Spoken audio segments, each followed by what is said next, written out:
nanuruya ako na. Ano? Hele, kinakabat kamot. Hi guys! A day in my life as a part-time content creator na wala pang sahod at hindi naman sikat sa social media. Ngayong araw po, papakita ko na naman sa inyo yung some of the glimpse on how I take good care of my loving inay. She had a stroke 3 years ago at alam nyo ba na marami na talagang nagbago sa buhay ni inay. Namimiss ko talaga yung dating inay na walang sakit at super busy sa bahay. Yung tipong hindi na siya makaupo dahil marami siyang ganap sa loob ng bahay namin. Ako na lang talaga yung nagsasabi sa kanya na inay baka gusto mong magpahinga muna dyan. Hindi mo naman yan dapat gawin kasi may edad ka na.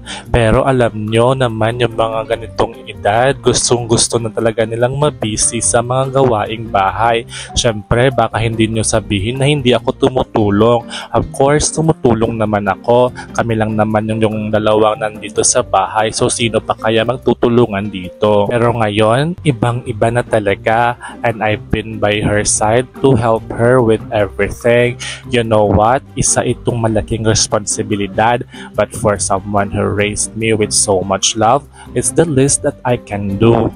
Alam nyo naman, tayong mga Pinoy, isang kasalanan talaga sa buhay kung hindi ka lumingon sa pinanggalingan mo. Kaya ito yung tradisyon na nakasanayan natin na dapat talaga tayo tumanaw ng utang na loob sa mga taong humubog sa ating pagkatao.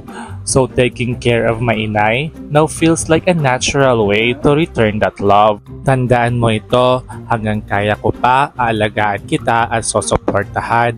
Huwag mo na lang pansinin yung walang pakialam sa'yo. Isipin mo na lang na nandito ako for the rest of your life. At alam nyo ba, may ibang tao na nagsasabi sa akin na bakit ko daw ito ginagawang content. Pwede naman daw walang video. Sorry po, kasi ganito yung tingin mo sa content ko.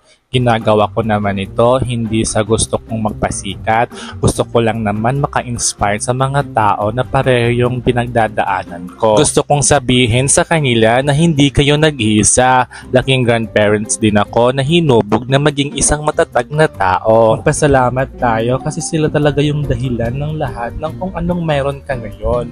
Kahit anong sabihin ninyo, okay lang. Mahalaga, wala akong tinatapakang tao at wala akong pinakikialamang ibang buhay. Sa mga nandyan, always nagsusupport, maraming salamat. Nakikita ko yung progress ng video natin na ina-upload ko. Kahit yun lang, malaking tulong na po iyon. Sa mga nakakapanood ng video ko, mag-comment naman kayo sa comment section kung taga saan kayo para malaman ko kung saan lugar na pupunta yung mga content ko. Tapos pala, may bagong Facebook page po tayo. Sana i-follow nyo naman ako doon.